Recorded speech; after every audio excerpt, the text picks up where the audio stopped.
that Councilman Bergio's on vacation is properly excused. But item number 2, approval of minutes of preceding meetings. Item number 1, regular caucus meeting held on March 18, 2014. Motion accepted. Printed. Support. So motion accepted is printed, properly supported, under discussion. All those in favor of the motion signify by a sign of aye. Aye. Those opposed, the ayes have it.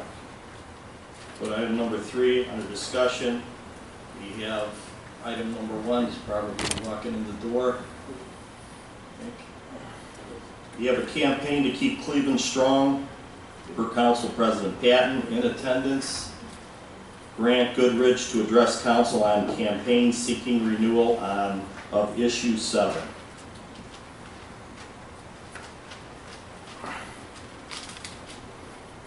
Grant Goodrich. Name and address for the record, and you have the floor. Thank you very much. Good evening, everyone. My name is Grant Goodrich, address 812 Huron Road in Cleveland, Ohio. I work for the Campaign to Keep Cleveland Strong. This is the campaign that is asking for a yes vote on issue 7 on this primary election this coming spring. Good evening, council members, council president, and residents of Brook Park. Thank you for allowing me to have a few minutes to address you this evening. And Mr. Mayor, of course, you as well. Thank you for having us tonight. I want to talk very briefly about what issue 7 is, why it's important now, and why it's important to Brook Park. Issue 7 is the renewal of the small excise tax on alcohol and cigarettes that was first approved by Cuyahoga County voters in 1990 and was extended in 1995. The purpose for the tax when it was first approved and extended was for the construction of the 3 professional sports facilities that we enjoy in downtown Cleveland today. So Gateway Complex, which includes Progressive Baseball Field, Quicken Loans Arena, and then in 1995, the extension was also for Cleveland Brown Stadium, now known as First Energy Stadium. What is the tax exactly? The tax is a excise tax, so it's a cent amount, it's not a percentage amount. It's 4.5 cents on a pack of cigarettes, it's 1.5 cents on a 12-ounce beer, it's 1 cent on a glass of wine, it's similar amounts on hard alcohol, cider, and other spirituous liquor. This tax in its entirety has been used since the time it was first approved to pay for the construction costs and the debt service on those construction costs for those 3 sports facilities. The tax will expire next year as it currently is. It's due to expire in September of 2015. That's why Cuyahoga County has put on the ballot this spring and is requesting that the voters look at this issue and renew this issue. Now they're asking for a renewal for 20 years. The renewal should generate, based on current consumption figures, about $13 million a year. So over the life of this renewal, about $260 million. And the county and the city would be able to use those funds to meet their legal obligations under the terms of the leases to pay for capital maintenance and repairs to these 3 facilities.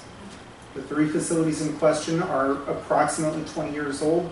Over the next 20 years, 20, 30, 40-year-old facilities that have endured the Cleveland winters, summers, freezing, and the thawing. It does a lot of damage to concrete, steel, plastic, and aluminum, the materials from which these structures are constructed. So there will be major maintenance requirements coming up. We've seen a preview of what some of those items may be from some of the sports teams. You know, the Cavaliers have talked about new heating and air conditioning units for Quicken Loans Arena, potentially a new roof. We've talked about concrete repairs. So there will be some major maintenance items coming up over the next 20 years. And that's why the county and the city are asking for these funds at this time, asking that the voters approve issue 7 in order to pay for these expenses as we go forward. Why is this important to our community?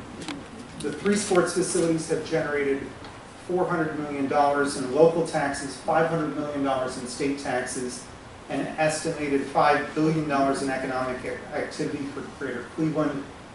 They brought 75 million visitors to Cleveland over the life of these facilities in downtown Cleveland. And we can all remember that prior to these three facilities being built, we had to drive to Richfield to go to a Cavaliers game. There was not a lot of residual economic impact from those facilities. Today we have 3 great facilities downtown. There is impact across downtown.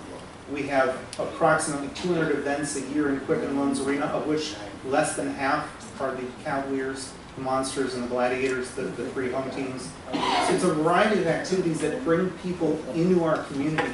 Those are people who come not only to Cleveland, but they're coming to Cuyahoga County. They're landing at the airport, they're driving through Brook Park. We have people who live in Brook Park who work at these facilities.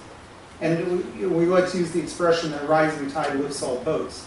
That economic activity that happens in Cleveland also impacts our community here in Brook Park and all the suburban communities for Cuyahoga County.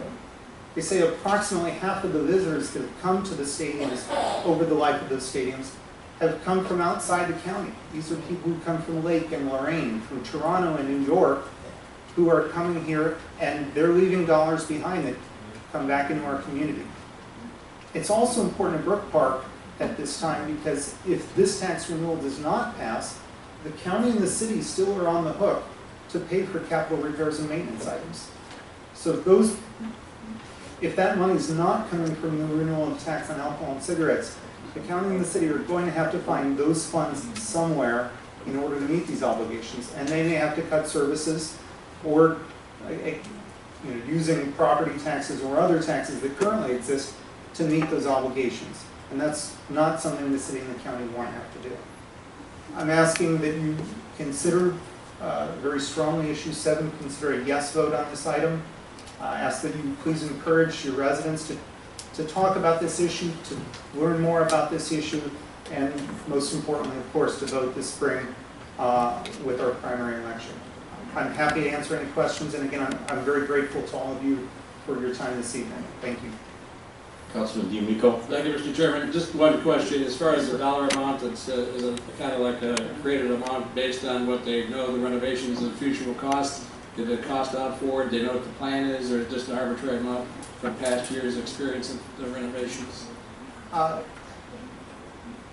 The tax is based on a strict renewal of the existing tax. I think for a variety of reasons, that is what the county decided to propose to the voters. The cost of the repair items, we've seen a list from the Browns, the Indians, and the Cavaliers. It is based on their estimate of what those items will cost. They've only provided a 10-year estimate for those items.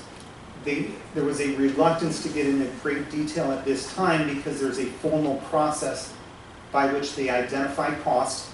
They present those costs to Gateway in the case of the Cavs and the Indians, or directly to the city of Cleveland in the case of the Browns. At that time, Gateway or the city of Cleveland engages an engineering consultant who reviews those costs to determine whether or not they fall within the guidelines of the lease as a city or county obligation.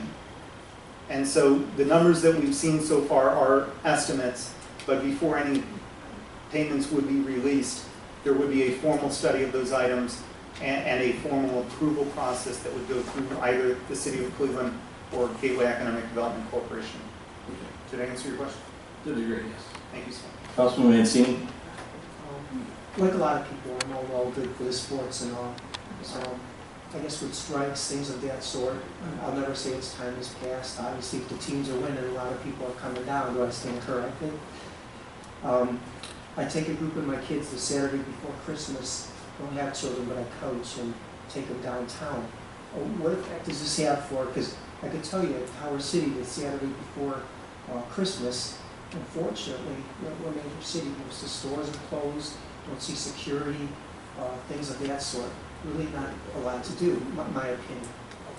Okay. For the group that I explained, okay? I can't take them to bars, things of that sort. So my point to you is, what other effect does it have besides the sports, besides the 3 teams? You say it brings this, it brings that. That's all well and good. But again, the teams are winning, people are coming down. Yeah, it does generate more revenue. It does go along with the figures that you stated.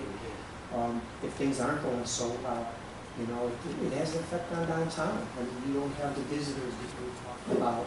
things of that sort. So for the next, when this tax gets renewed, what effect will that have? Let's go to the arts also. I mean, the arts are important too. What effect does it have towards all that? Okay. Yes, sir. If I may, to talk a little bit about Quicken Loans Arena and bringing kids downtown. Quicken Loans Arena every year hosts about 100 events that are not tied into professional sports. Everything from the Demi Lovato concert a few weeks ago to Disney on Ice. Part of being able to attract events like that is having a facility that's in first-rate condition. We've heard within the campaign, we've heard several times from the Cavaliers that it's a very competitive market out there regionally to attract these types of events. Cleveland is competing with Detroit and Pittsburgh and Columbus and Cincinnati to get Demi Lovato and Disney on Ice and the circus and other events to come here. And a lot of events that frankly are very family friendly and reach out to people who aren't sports fans. So by renewing this and making sure that the city and the county have the funds to be able to pay for maintenance, we'll be better positioned to keep these facilities in first-class condition and to continue to attract a large variety and frankly a large number of events to downtown. Right now, the rough count on the number of events at these three facilities over the course of the year is about 300 events. Now, certainly there's overlap, but those are a lot of occasions to attract people to come downtown, and again, not just Cuyahoga County residents, but people from Stark and Lorraine and Toronto who will come and leave their money there. And to your point, hopefully continue to see the kind of economic growth that we've seen with the growth of districts like East Fourth, some of the other museums that we've seen cited downtown.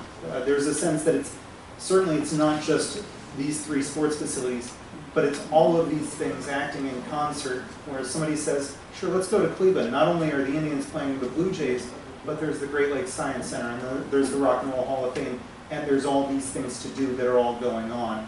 And we see this as an important part of that piece. The last 2 minutes, very important what you said, and I'm glad you said that. One other thing too is on that is, and I know you probably answered this before, and we've seen it on Cleveland.com, why smokers and drinkers, why not a surcharge on tickets? I know you probably answered that before, but if you could clarify that. Sir, as I mentioned to Councilman D'Amico, the part of this is it's a renewal of the existing tax on alcohol and cigarettes. As I understand right now, we don't have an option to either change the amounts of the excise tax or to modify as to adding in another category of items to bunch that in. So it's a renewal of the existing tax. This is seen as it's our perspective that this is a better option than adding another ticket tax. As many of you know, there's already an 8% admissions tax on events at the sports facilities downtown. For the non-home team sporting events, there is a facility fee. It's about $3 that's charged to Quicken Loans Arena to help cover some of the operating costs that are already there. There's 3 reasons that specifically come up as to why the ticket tax is not viewed as a better alternative. First, there's the concern that by adding a ticket tax, it would drive ticket prices higher, which would dampen demand. To your point, that would mean fewer people coming downtown and going to these events. Obviously, it's the residual economic impact of that that's considered very important. People come downtown, it's not just the money that they're paying for tickets, it's the money they're paying for dinner, for parking, if they go to the casino, if they're staying overnight in a hotel. Those are all very important reasons why we'd like to see attendance as high as possible. And the second thing is that if we raise ticket prices, the people who are unfortunately left in the cold and find it harder to attend the events are the working class families who already find ticket prices very high. Those are the reasons that we think that this alternative, a very small excise tax that's spread out across the county, that's paid by anyone who comes into the county who buys a pack of cigarettes or an alcoholic beverage, we think that this is a better per user contribution to help maintain these sports facilities. So, Thank you.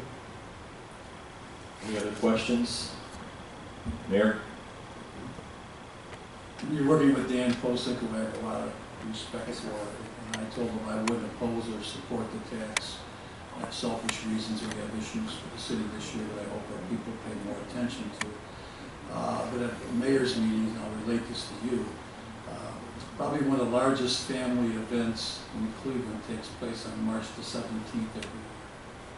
And families come down there, and they see $20 parking ticket prices for families to come in, and some of them are in public facilities.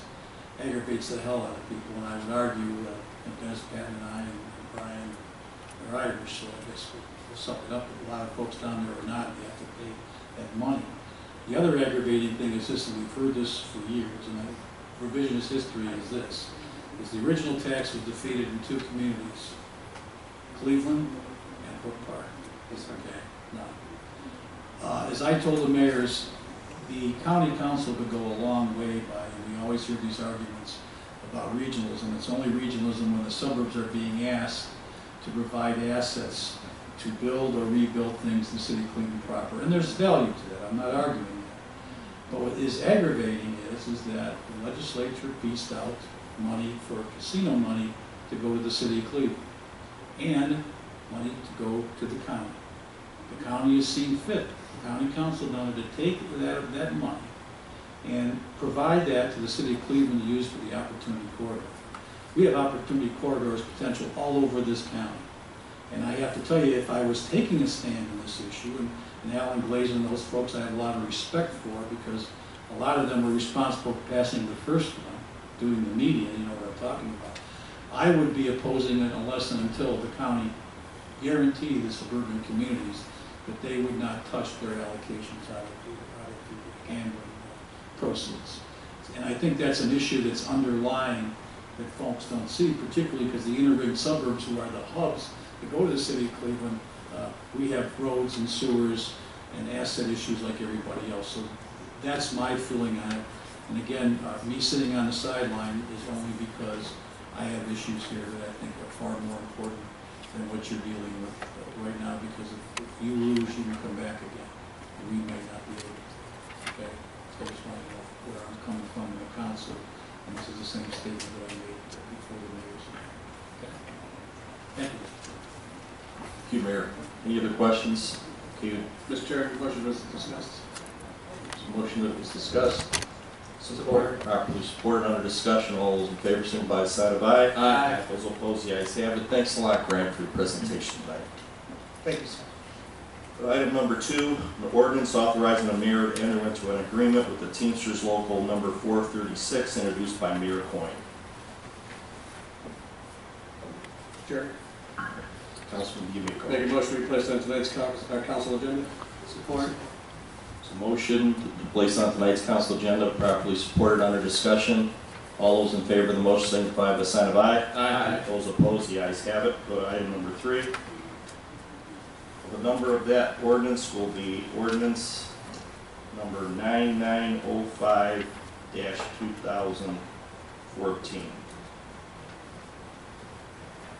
That will be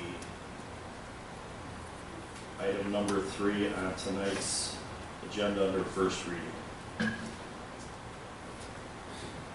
We've got item number 3, a resolution urging Ohio voters to support State Issue 1, renewal of the State Capital Improvements Program on May 6th, and declaring an emergency, introduced by Mayor Coyne, Council President Patton, Council members D'Amico and Higgins. Mayor. Mr. President, while you're the co-sponsor, we want to get some of that capital budget. Exactly. We would invite everybody to co-sponsor this legislation, and I'm sure Councilman Bergio add his name to it as well. Motion placed on tonight's council agenda? Tonight's council agenda? Yes, tonight's. Support. There's a motion placed on tonight's council agenda, properly supported under discussion. All those in favor of the motion signify by a sign of aye. Aye. Those opposed, the ayes have it. We go to item finance. Our number on that 6, resolution 6, 2014, the item number 4. on tonight's council agenda. Go to the Finance Committee, Councilman D'Amico. Thank you, Mr. Chairman. 3 items on tonight's agenda. Number 1 up is an ordinance enacting section 171.04 of the Brook Park Codified Ordinances entitled Mediator, introduced by Mayor Coyne. Mayor? Okay, Mr. Chairman, in discussions with members of council in the law department, we are enacting and changing and providing for greater protections for homeowners in the city and those who do not abide by our various ordinances, whether it be through maintenance or other issues in the city. When I was here, I was able to hear the cases.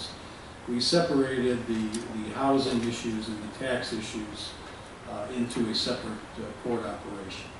I found that to be most effective in that the result was to relieve the problem as opposed to relieving our citizens of money they could use to provide for the problem.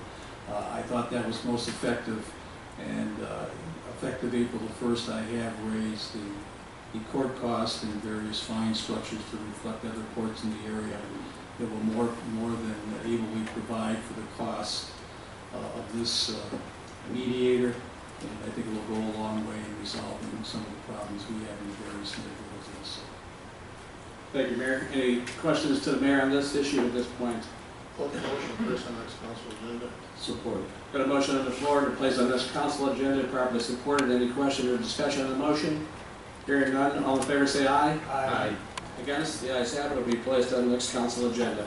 Item 2, on ordinance amending ordinance number 8501-1998, entitled Creating an Insurance Claims Fund and Declaring an Emergency, introduced by Mayor Coyne. Mayor? Yeah, I'd like the law director to respond to this, Mr. Chairman. Yeah. Thank you, Mr. Chairman. This is a request that was made by the Finance Director to basically update the insurance claims fund so that it would give him the ability for outside litigation costs, to pay that out of this fund. So that was something that, as they were going through their audit and their annual process, that they determined that we just wanted to clean up the language in this area and make it no confusion as it relates to paying for outside litigation costs. Okay. That's it? Yes. Thank you. Thank you. Motion placed on next council agenda. Support. Motion on the floor, properly seconded. Any questions or discussion? All in favor say aye. Aye. Against? The ayes have it. And next, on the number 3, we'll have an ordinance approving the editing and exclusion of certain ordinances as parts of various component codes of the codified ordinances, providing for the adoption of new matter in the updated and revised codified ordinances, publishing the enactment of such new matter, repealing ordinances and resolutions in conflict therewith, and declaring an emergency, introduced by Council President Patton. Mr. President? It's just regular housekeeping to update our books. Yeah, if I may, Mr. Chairman, Right. at the request of the clerk of council, I did go through everything on this, and it pretty much incorporates the ordinances that were passed last year. In addition, in certain sections that were updated through the Ohio Revised Code, those are also reflected in changes in our code.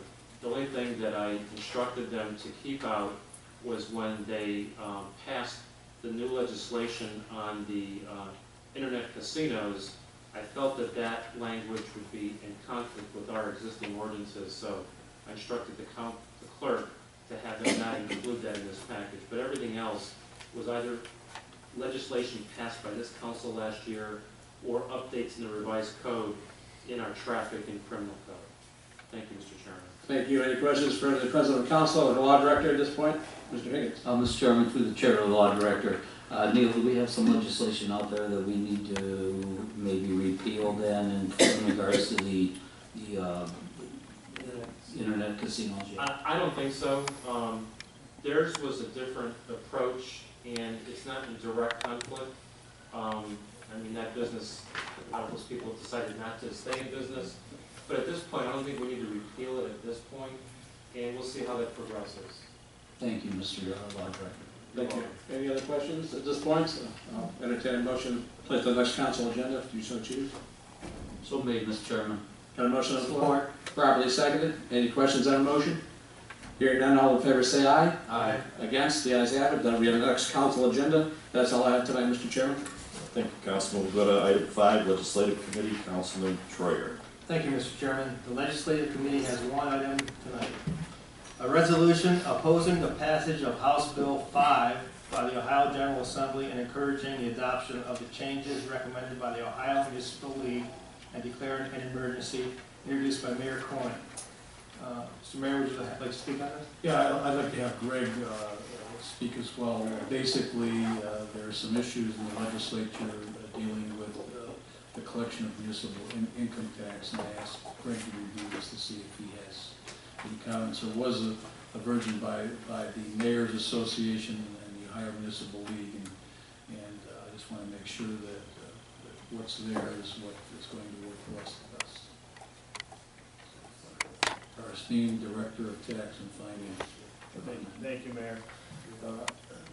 You was here last year or the year prior, the council passed a resolution in opposition to House Bill 5. As everybody, I believe, is aware, that House bill passed the House of Representatives and has moved on to the State Senate. So the administration of the City of Brook Park, along with the Ohio Municipal League, the Ohio's Tax Administrators Association, continues to oppose the House bill and has asked for local governments to pass another resolution to be sent to the Senate. So therefore, in front of you tonight is that resolution with updated figures as far as what the impact would be to the city of Brook Park. So we hope that you will support it so we can send it down to the State Senate to voice our opposition in this matter. Thanks, Greg. Anybody else? Tony? Mr. Chairman, I think there's a time sensitivity on this. Probably Neil, for election. I don't know so much about an election, but if it's pending in the Ohio Senate, you know, I don't know if it's in committee or if it's set for hearing, but I would think the sooner you could pass it, the sooner we could get it down and obviously join other communities in stating our opposition to this proposed legislation. I believe that you're right. Non-election, I guess it should have said that I think the Ohio House is coming back around May 6th to decide something with this. That's why I was saying sensitive time. That's all I have. Okay. Anyone else? Motion placed on tonight's council agenda. Support. Okay, motion is made to, was that the next? Or tonight's? I'm sorry. Tonight's, Mr. Motion is made with support to put on tonight's council meeting. All in favor, say aye. Aye. All opposed? The ayes have it. Thank you, Mr. Chair. Thank you, Councilman. It'll appear as resolution number 7-2014. Thank you. Item number 5 on tonight's agenda. Before adjournment, go to Councilwoman Powers on ordinance number 9899-2014. Councilwoman? Yes, I think that it's too invasive. We have ordinances on the books already to address this problem. And before I go into that, there was a book written in the 1940s by George Orwell called 1984, where he was like the Nostradamus of that time. He saw everything that's happening in the world today, where we have so much government surveillance and so much government control, and that's where we got the saying, Big Brother is watching you. And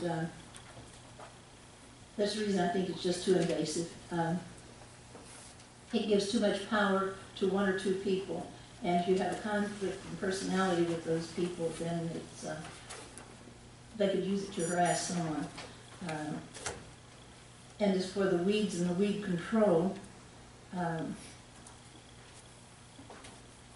what one person calls a weed, someone else might call a medicine or food or many other things. And like one thing that was in the old ordinance, it specifically named certain weeds. And one was milkweed. Well, since then, we've learned that milkweed is the exclusive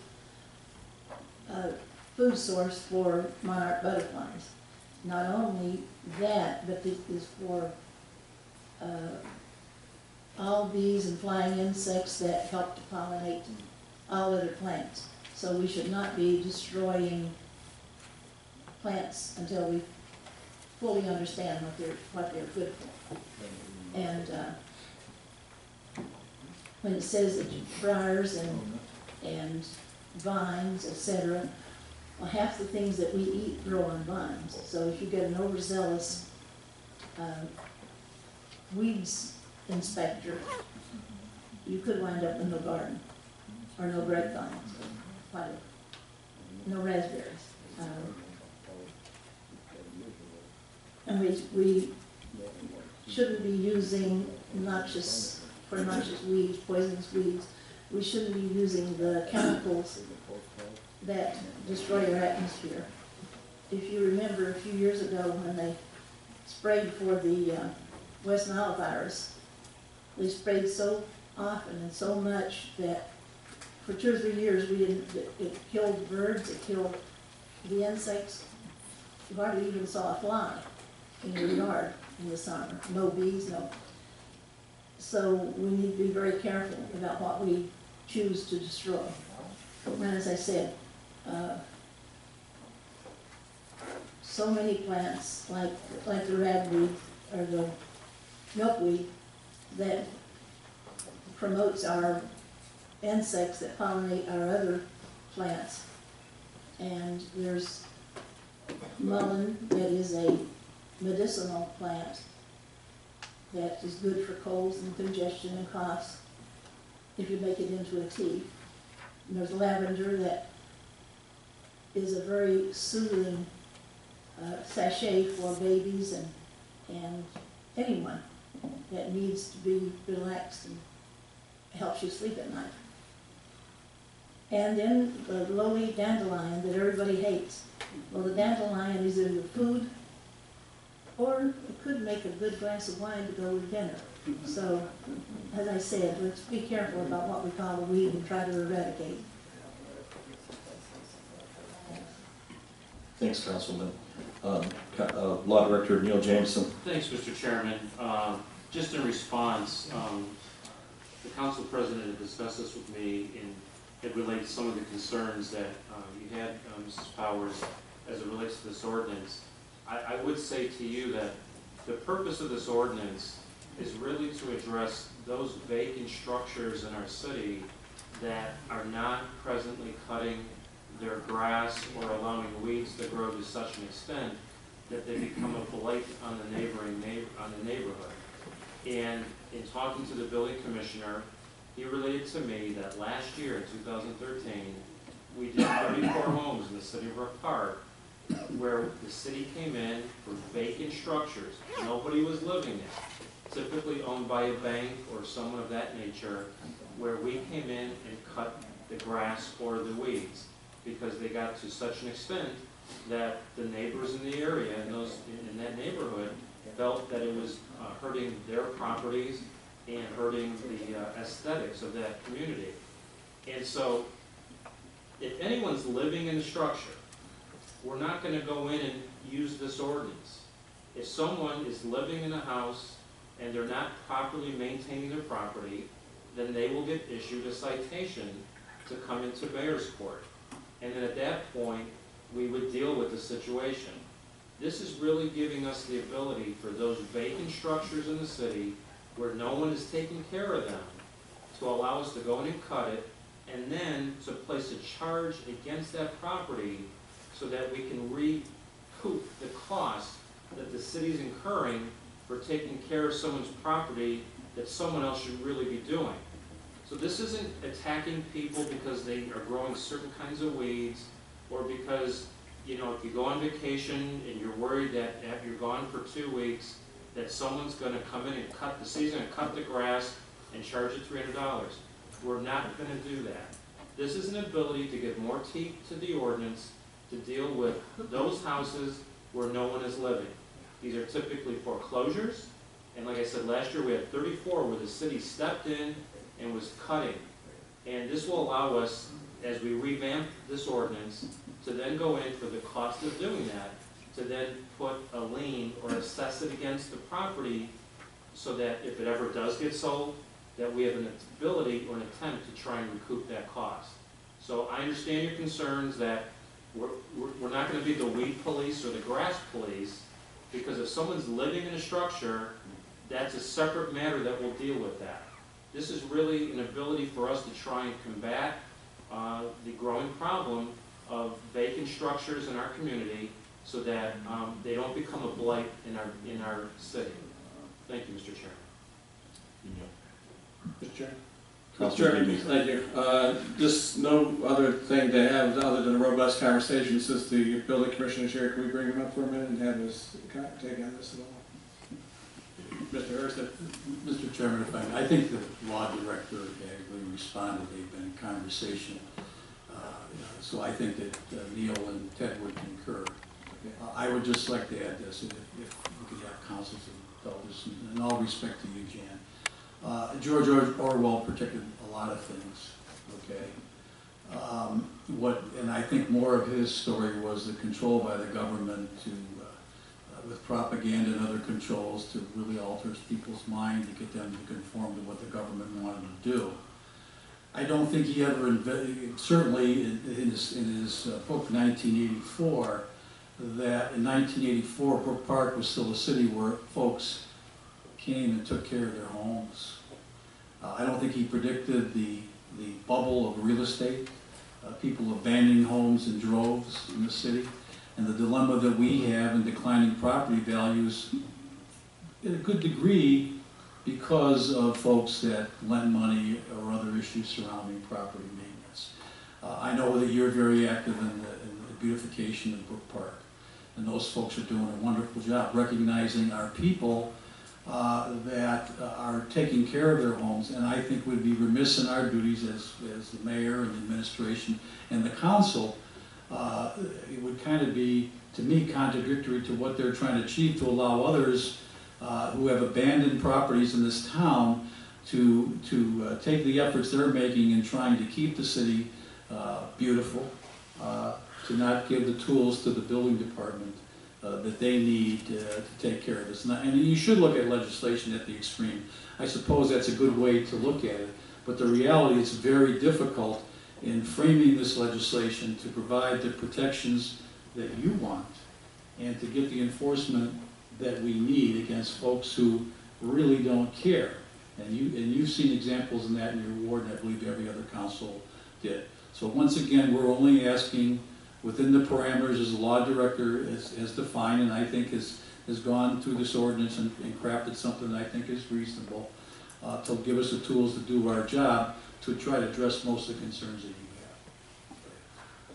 have. Mr. Chairman. Jan? I don't want to belabor the point, but the 1984 reference was not to, it was just to the government control. But as far as giving this to help with the vacant properties, if it's said to the vacant or abandoned properties, then it wouldn't be a concern. But it does not say that. It leaves it open to every home in Brook Park. And for the overzealousness, I had a copy of a letter that a lady wrote and sent it to me because she was in my ward. And back on March the 7th, she was cited for something in her yard that they wanted to clean up. And 5 weeks later, today, you know, it was not a day to go out and clean up your yard. And with the winter we have had, I went over and drove by her house, and I didn't see anything that needed such immediate attention. But someone went over and insisted that she had 72 hours to clean up her property. And when I got the letter and called her back, she was out of town on a business, her company had sent her out of town. So those were my concerns for things like that to happen. If I can, I think I know what you're talking about. because I talked to the lady as well, that dealt with garbage cans and everything. Okay, what you don't see is this didn't start during that weather occasion. It's been ongoing for quite some time to remedy this issue. So at that point in time, the property maintenance inspector had kind of run out of options. When I called her, she did remove most of it, and therefore the matter was remedied. Okay, and you're correct, it does says even owner occupied, but as you know, there are some owners instances as well that have to be addressed, and this has been an ongoing problem.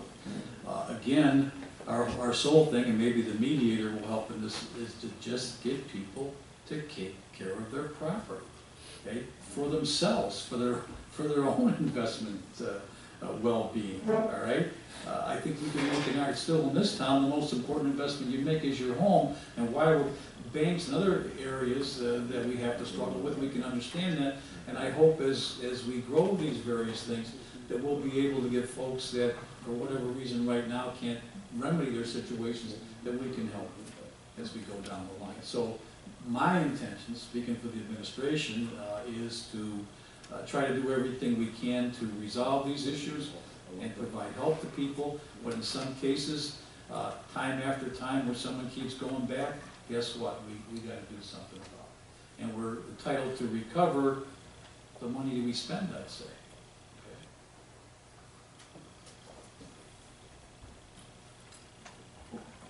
Councilman Mancini. Thank you, Mr. Chairman. Jan, if I may, I have fish tanks, I have plants, and I'm good for all the things that you had said. But I gotta be honest with you, in my ward, a lot of the candidates, when they ran for mayor, when they would talk to me, they would say, your ward, and there's some bad houses. And I walked it, and there was. And, I mean, weeds, I seen weeds taller than me. I'm not a big guy, but I seen them. And it's tough when you're keeping your house up real nice. Some people, I use an example right here on Eagle Road. And you got a house right in the middle, no one's living in, no one cares. There's weeds, there's tall grass, rats running out of it, things of that sort, and that attracts it. And I guess I could say I had 4 in my ward houses like that. I got 3 now, thanks to the mayor. One's down. And I guess I could say, well, I think the party's over with that. It went on a little too long. I had a good friend call me. Mr. Hurst could verify to this. Told me he's got a warrant for his arrest. It wasn't in my ward. And I said, well, why? And he said, well, I had a housing violation. And he's telling me this in January. When I call Mr. Hurst, I hear this has been going on since last March. So, long time. He had plenty of time. Okay, you can tell me the weather was bad. Weather wasn't bad last summer. It might have been hot. So, again, I mean, for me, for my ward, I feel kind of the party's over. Let's get these houses cleaned up, and we're not going to have no problem. I don't think they're going to bother you if your house is kept up and your weeds are kept to a minimum. So that's what I have to say on that issue. So thank you, Mr. Chairman. Well, Councilman Troy. Thank you, Mr. Chairman. As the law director, Neil, I'm not going to you. As he discussed this, I agree with it. Doing that is something we should do. We should get, if there's a problem property, we should be able to deal with it. And as the mayor said, it does say occupied. It says occupied or vacant. We should, mean what we say and say what we mean. And it was discussed about intent. All laws have an intent, the intent of the law. But we can't, we got to try to have the wording in these laws that, so that intent is followed. I know somebody very closely right now that if the intent was followed, we have a lot less problems right now. So again, I think as the law director discussed, that's great. That's how we should do it. But it still says occupied here. Thank you. Just one last thing. Go ahead. I think the reason that was put in there, the word occupied, is to give the building department the flexibility that if a house, someone is living in there and it gets out of control in terms of the height of the grass or weeds, that the city has the ability to control that. And I'll give you an example of a house about 2 years ago. I forget the street. The lady, it was up to basically the knees. All the neighbors were calling me. They were calling the building department, then mayor, about this lady's grass, particularly in her backyard. She wouldn't let them in the backyard. She padlocked the fence. Well, it turned out she had a mental illness, and she wound up being committed, and she's living in a nursing home now. But technically, at that point, when she had a guardian appointed, that person allowed us to go in there and do the work that needed to be done to clean it. And so technically, that was occupied at the time, and there are going to be certain circumstances where we need that flexibility to do it. Typically, if someone is, and I was prosecutor here for 20 years before I did this, and I did hundreds of these cases, the building department, in every case where they felt someone wasn't properly maintaining their property, they allowed the weeds to go too high, or the grass was not being cut properly, they would cite them. That's a different process. This is basically in those scenarios where it gets so out of control that it gives us the ability to go in there and to take care of it and potentially then charge against the property. There are going to be some rare instances where the house is occupied, but that will be the exception as opposed to the norm. So if you want to try and get so minute in terms of doing, you'll sort of tie the hands of the building department in trying to, again, follow the intent of what we're trying to do here. So there are some circumstances that arise on occasion where someone's living there. And sometimes it's because their own, they have their own issues, be it medically or psychologically, and they just can't deal with it or don't want to deal with it. But that's not fair to the community and the people that live around them either. So there's no simple solution to this, but I think the ordinance as we've crafted it will give the building department the flexibility in those rare occasions to go into an occupied structure or what's deemed to be occupied to address the problem. Typically though, if someone's living there, we're going to bring them to court. In the instance of that lady, we felt that it wasn't appropriate in that instance for someone who was suffering from what she had at that time, that it wouldn't achieve the goal of what we were trying to do.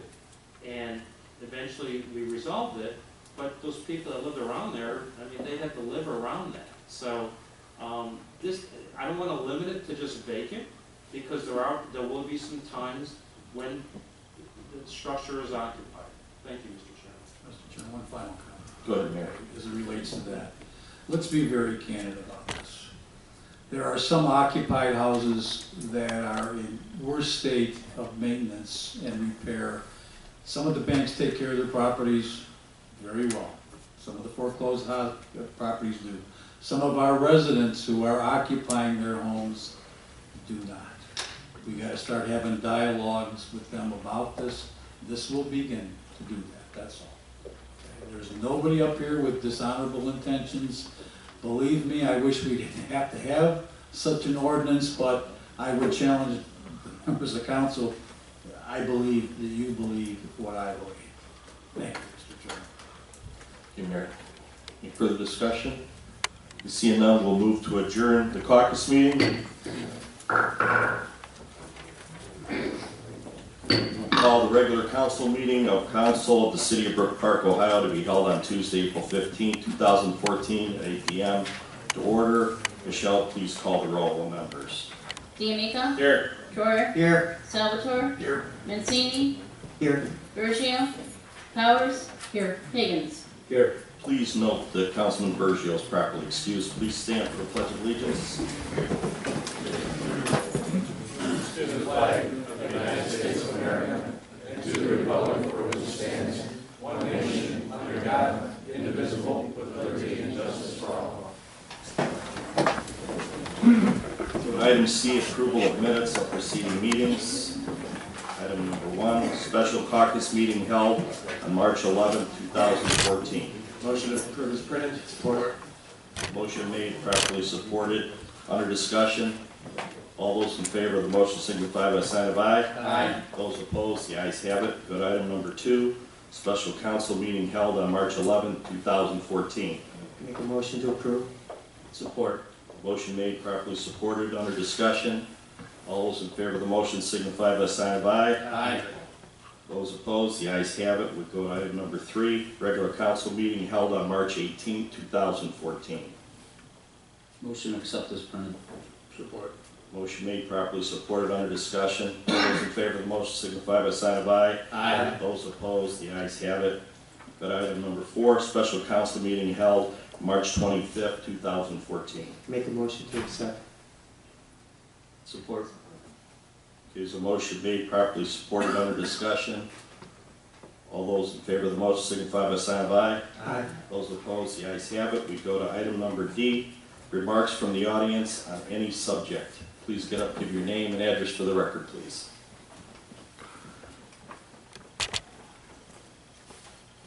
Good evening, Mayor. Good evening, ladies and gentlemen of council. My name is Ricky Crumley. Live at 6541 Edgehurst Drive. I'm here to ask questions and discuss the 2 tax raises that are going to be coming up on the ballot in November. Me and my wife and our son, we live in Brook Park. My wife grew up here her entire life, and we decided to raise our family here. We both work out of Brook Park. I work in Valley View as a patrolman. My wife works as an insurance agent in Westlake. Valley View is a 2%, and as well, Westlake is 1.75%. With this increase, this is going to have a big burden on my household. We're going to have to obviously spend more money into our taxes, especially with the housing taxes going up as well. That's going to be a big burden on our family. I know as of August 13, 7.4 people in the city of Brook Park are unemployed. And I know a lot of people in the city that I know live paycheck to paycheck. I myself, I'm lucky enough that I'm not in that situation. But I feel like I should speak on their behalf as well. Brook Park, ever since I lived here, has been a great city. Obviously, we were rated number 5 in the state of Ohio for being the 5th safe city in the state of Ohio. I know as other residents here, we've heard of possible layoffs in our safety crew, police and fire. And that concerns me as well. I want my city to be safe, and I do want to help my city and get my city back to where it used to be. But I just feel like both of these tax increases are going to cause a big burden on a lot of families. And I just wanted to hear from the council, what everything details. I was wondering if I could get kind of an explanation or. Mayor, do you want to address this? I guess I sure will. Congratulations on being a patrolman in Valley View. It's a great town. Mayor Westfall was a dear friend of mine, and I believe our longtime law director, I think, still serves as law director there. Let me say this, the only one that can raise your taxes is you. Nobody else, not this council and not me. I've reviewed the finances of this city, and I want more young families to come here. And the reality is that with the closures that we've had and the cutbacks in state aid that we get, which is minimal, the constant threat to NASA and federal funding, who would ever imagine that this country would make a deal with the Russians on the space program? It's being challenged all the time. The reality is to rebuild the streets and the sewers and the parks. It's going to probably take about $40 million to do that work. Get us caught up. If you drive down, I don't know how Edgehurst is because I haven't been there in a few months, but you go down Michael Drive, gentlemen's here today, talk about Sylvia and Leslie, go on the streets of the city. They're at the point anymore where they can't be resurfaced. They have to be replaced. That's the decision the voters have to make as to what kind of city they would like to live in. The fact is that I can run the city on any amount of money the voters decide, more or less. If it's less, you won't recognize the services in this city. You won't recognize the police department, and you won't recognize the fire department, or the recreation department, or anything else. All right? Why have I proposed that council put this on the ballot, and I'm praying that they put it on in August, as instead of November, if you heard the first gentleman here about the sin tax, I would like Brook Park to make this decision for this city by itself, all right? The reality is, besides that capital improvement, and in my years as mayor of this city, no one could argue that we had superior services, and our streets and our sewers, we undertook major, efforts in correcting flooding in this town. When I first came here, if it rained on a weekend, I couldn't go anywhere because you'd have John Bernathy call me. You could have anywhere from 11 or 1,200 homes flood in this city. We built storage tanks, we built sewer improvements, did all those kinds of things, and never were assessed a homeowner.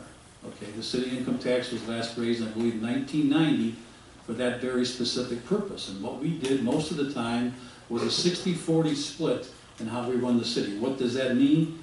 That means 60% was used for operating capital, 40% was used every single year to rebuild the town and rebuild it again and again and again. And most of our streets and things were built in the 1950s and 1960s. They're deteriorating at the same time. The other issue is recreation. I hear from your brothers and sisters, colleagues in the safety forces, literally every negotiation since I've been here, how do you justify spending $1.8 million, $1.7 million on recreation and senior services in the city? It's challenged all the time. That has to end. If folks want a superior recreation programs and facilities, and they want our elderly and our children to have the kinds of things that we believe as a community, I believe they still think, they're going to have to pay for it. Unless and until we can rebuild the base of this town.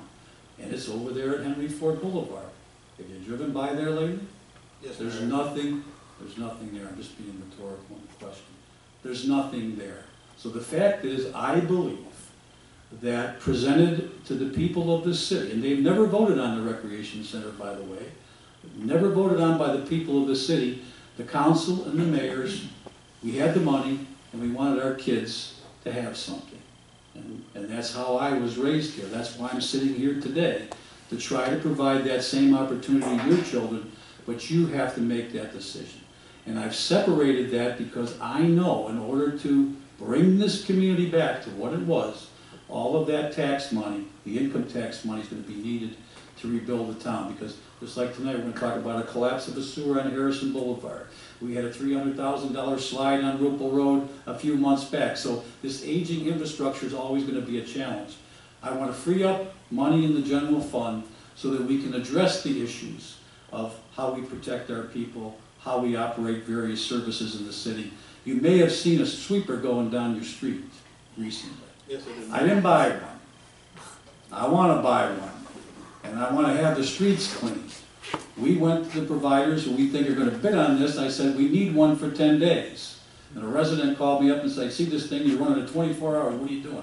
We're wearing the brooms off of it, cleaning this town. And if you saw the debris that came up out of this street sweeper, it's incredible to see. We've got a lot of work to do here. It's going to be your decision.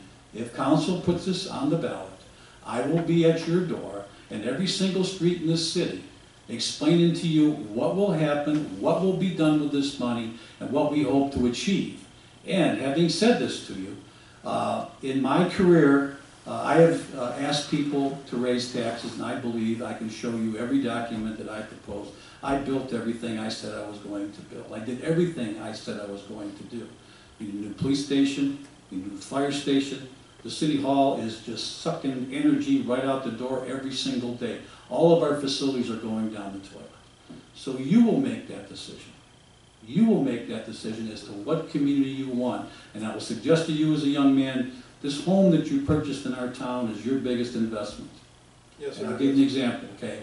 So what I did when we made the airport deal, I made an ordinance with this council, and it's still maintained to this day, that in the event that we meet our requirements to provide for our security, our reserves for that year, that council can rebate property tax back to the city. In the last 2 years I was mayor, nobody in this city paid property tax to the city because we abated it for 2 years.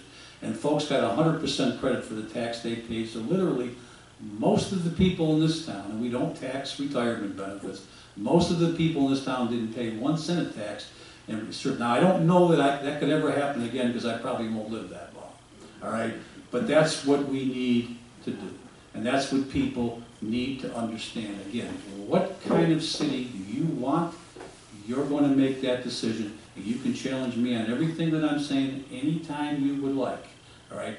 But that is the reality. And I'll give you one final piece of information here. When I became mayor in 1982, the median value of a house in this town was $47,000. When I left, it was over 107. We've kind of reversed that in this city. We have some that are selling for a lot less than $47,000. Guys in real estate around here know this. Guys that have property investment know this. You hear us talking today about ordinances and weeds and having mediators to fight to keep our property values up. Because if that goes, then my dear friend, you shouldn't be anymore. You made a mistake. And if we don't do the things we need to get the revenues that we need to ensure that investment that you made, then I haven't done my job, and neither has council, all right? So all I'm saying to you is the revenue drives what we have. One final statement here. We were afforded services in this city that our people never had to pay for. The loyal members of Local 1250 paid for most of what we have in this city and the net profits from Ford Motor Company. Okay, we haven't had to pay for these things. So as a community, we need to make a choice. If we want them, there's no members of Local 1250, very little that can share in paying for that anymore. It has to be our citizens that do that. And that's the truth. Are we trying to redevelop that property? Are we trying to do things? Yes, we are. We won't see the fruits of that for 5 years. Are we seeing some development in Brook Park? I wish I had Greg's equation of how many industries or how many companies we would have to attract to the city that have 100 people that make $50,000. It's like 50 of them. It's a goal that is almost going to be impossible to achieve that we have to work towards. So what I'm saying to you in a nutshell, I hope that you review what we put out, at least I put out, on the proposed increase in revenue, and read it and determine for yourself whether it's a good investment for you to make or not, and only you can make that decision. So I know I took long, you asked the question, that's my answer. Okay, Mayor. I just want to end off by saying that I have read actually the way you guys were having your meeting, and I know it's going to hurt a lot of families. And I do feel that we, as residents, need to help our city. I just feel, I just want to go on the record to saying that I think both of these tax increases are going to hurt a lot of families. Not just helping Brook Park, but I know for my family, I have a 14-month-old son. And I know it's going to take a lot of income out of my household. And I think it's going to take a lot of income out of families' households.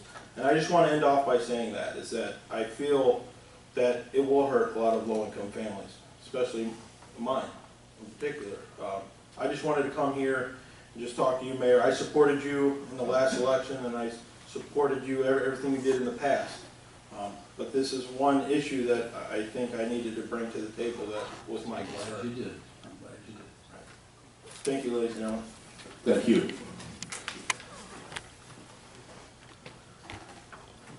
Anyone else please give your name and address for the record.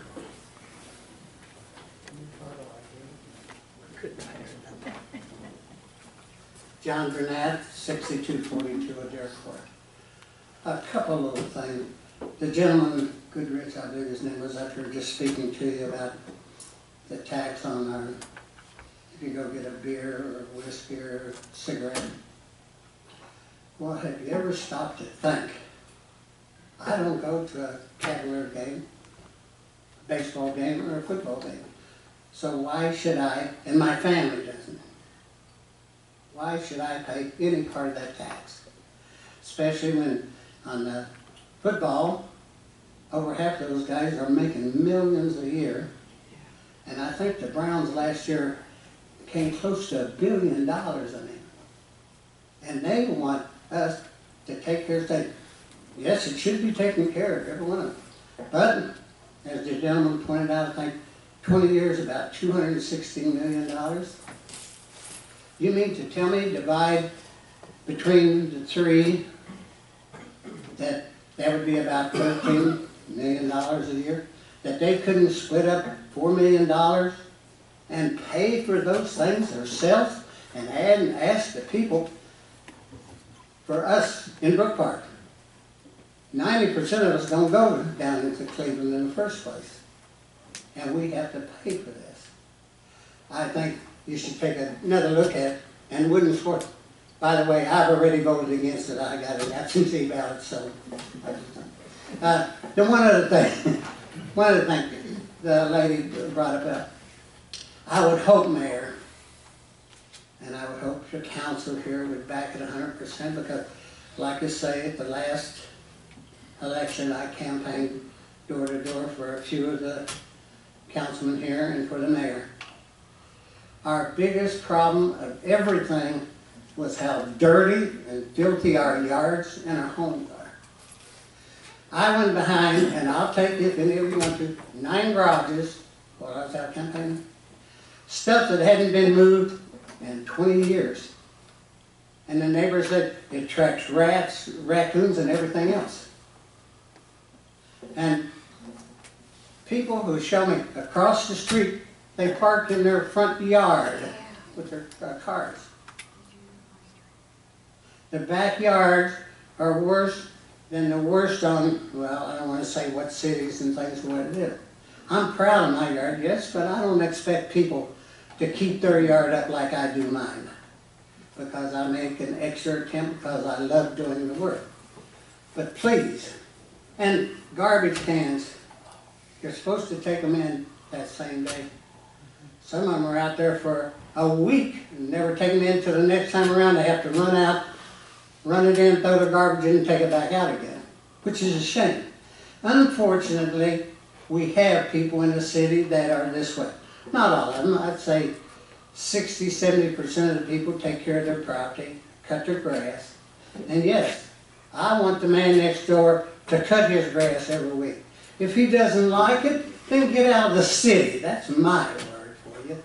You don't want to take the time to clean your front yard at least. My backyard behind my garage, you can go back there and have a picnic. It's beautiful. I don't ask everyone else in the city to do the same thing, but make them clean it up.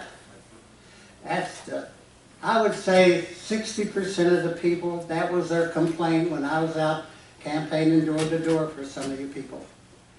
Clean the city up and make it what it was like years ago. And I know most everyone of you guys take care of your property here, at least the ones I've looked at it a few. Please, do it. Make it look nice. And just a simple way to do it, send out a newsletter. You will now be notified within 3 weeks if your backyard and behind your garage isn't cleaned up, you will be cited. We won't warn you, you will be cited. And the same thing with our safety director here. Tell the policeman when you see them parked in the yard, on the tree lawn, give him a ticket.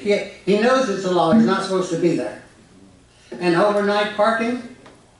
No, we've had that problem. I've had people call me, and I've called the mayor and told the mayor about it already. All you have to do, give them a ticket. I introduced the no parking on the street in 1963. I introduced it. Now, one councilman up here would back me at the time when I brought it on the floor. But that following week, a girl was raped on the street in a car over in Bedford. The next council meeting, the cops come on the news that if we had had an ordinance to make the people take their cars off the street, this would have never happened because we would have went down and checked it. The next meeting, it passed. Everyone voted for it. Thanks an awful lot for listening to me. Good job. Anyone else? Seeing that, we'll go to item before item E. Oh, sorry. Go ahead, name and address for the record. Yes, my name is Terry Young, and I live at 5973 Westbrook Drive. My wife and I raised our 2 sons here, and we've lived here for about 30 years. The problem I'm having right now is the trains that are located behind my backyard, immediate backyard, on Westbrook. When we first moved in, there was maybe 1 to 2 trains per week. Now it seems like they have a hub going on back there, and there's 5 or 6 in the evening all night long. They've been parking back there, and when they pull out, they make a heck of a racket. They go boom, boom, boom, boom, boom. And I'm retired, and I tolerate a lot, but this is getting to be a nuisance. If you lived anywhere near there or had friends that lived near there, you will know what I'm talking about. Now, I don't know if anybody else has ever brought this up to your attention, but I think it needs something that needs to be reviewed. I have a friend of mine that retired from the railroad, and I confronted him about this, and he seems to think that maybe people from the city council might be involved, like the law director or whatever, and go over and talk to the, the superintendent over at Collinwood.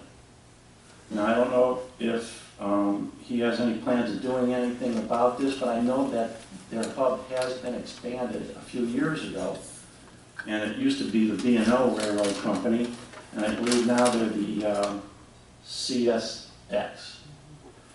Not only that, but they don't take care of their property. Now, my wife and I, a couple years back, we had to put up a 6-foot fence so we wouldn't have to look at it anymore. They don't come by on a regular basis and cut down the weeds. Matter of fact, I have trees growing back there now. I've had a few friends here that work for the city that they actually took employees from the city and went back and cut the grass with weed whackers. They were politely told to get off the property because the property is not owned by the city, it's governmentally owned, and they don't do anything about it. So I just wanted to address the council, and I'd like to see some kind of a effort taken in the right direction. I'm sure I'm not the only one with this problem, and if I would have to go around and collect endorsements, I'm sure I can get that done with no problem. But I appreciate your time and effort, and I'd like to thank you. Thank you. Hold on, the mayor wants to address you. I heard that a little bit this summer from folks talking about the same thing you were talking about. Back when GM and MTD were going pretty strong, I know they used to store trains there for a while. So what you're saying, they're sitting there, a couple of them, and then they move, and then you hear the plane.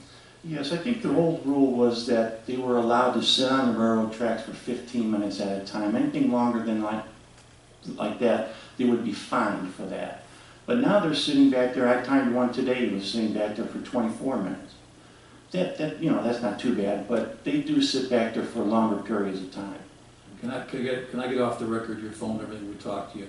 Mm-hmm. We used to actually ticket the trains for blocking the tracks, and Conrail would come here and write us checks for thousands of dollars every Wednesday, and didn't even blink an eye.